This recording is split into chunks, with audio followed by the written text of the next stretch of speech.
পথভ্রষ্ট শাসক দিয়ে ভর্তি হয়ে গেছে। এখন শাসন কার্য চালানোর অধিকার আপনার কোথায়? যখন আপনি নামাজই পড়ছেন না। উমর রাদিয়াল্লাহু আনহু শাসক ছিলেন না? উমর ইবনুল খাত্তাব শাসক ছিলেন কিনা? তো তিনি নামাজ পড়তেন না? তা আপনাকে জানাজার নামাজেই প্রথম দেখা যায় কেন? এর আগে কোথাও দেখা যায় না, পরেও দেখা যায় না কেন? সুবহানাল্লাহ। উমর ইবনুল খাত্তাব রাদিয়াল্লাহু আনহু কি ইমামতি করতে পারতেন না? পারতেন কি না? ইমামতি করা অবস্থাতেই তো তাকে শহীদ করা হয়েছে, তাই না?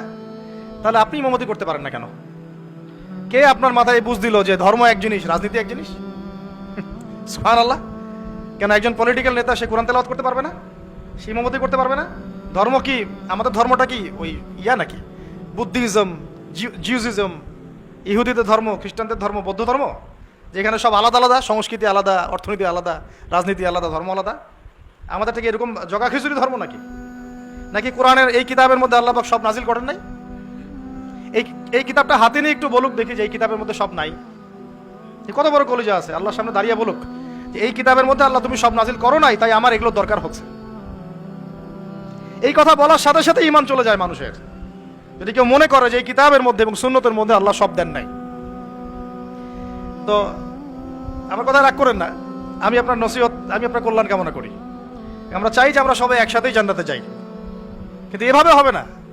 যেভাবে আমরা ব্যাখ্যা করছি ইসলামকে, এভাবে হবে না।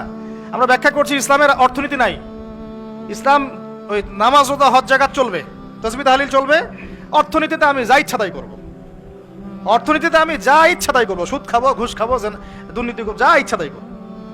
এই ব্যক্তি মুসলিম নয়। আবার অনেকে মনে করছেন কোরআন সুন্নায় আমরা নামাজ রোজা হজ জাকাত এগুলো করবো, সংস্কৃতির মধ্যে ইসলাম আনার দরকার নেই, ওটা আমি বুঝবো আমার মতো করে। কি পোশাক পরবো, কি করবো না, কোন পোশাক পরা যাবে, কোনটা যাবে না, হ্যাঁ, কোথায় নাচবো, কোথায় গাবো, কোথায় ঢাকঢোল পিটাবো, এটা আমরা বুঝবো। ইসলাম এটা নিয়ে কথা বলতে পারবে না। এটা কি আপনার চিন্তা ছিল না?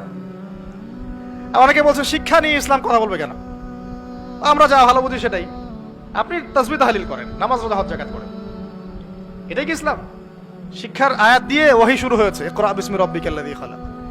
কোরআনের পরতে পরতে জ্ঞান আর জ্ঞান, জ্ঞান আর জ্ঞান। এটা তো বাহার, কাল বাহার, সমুদ্রের মতো, যার এক ফোঁটাও আমরা অর্জন করতে পারি নাই। কোনো আলেম দাবি করতে পারে না যে আমি কোরআনের গভীরে ঢুকে গেছি। সবাই বলে যে আমি এক ফোঁটাও অর্জন করতে পারি নাই।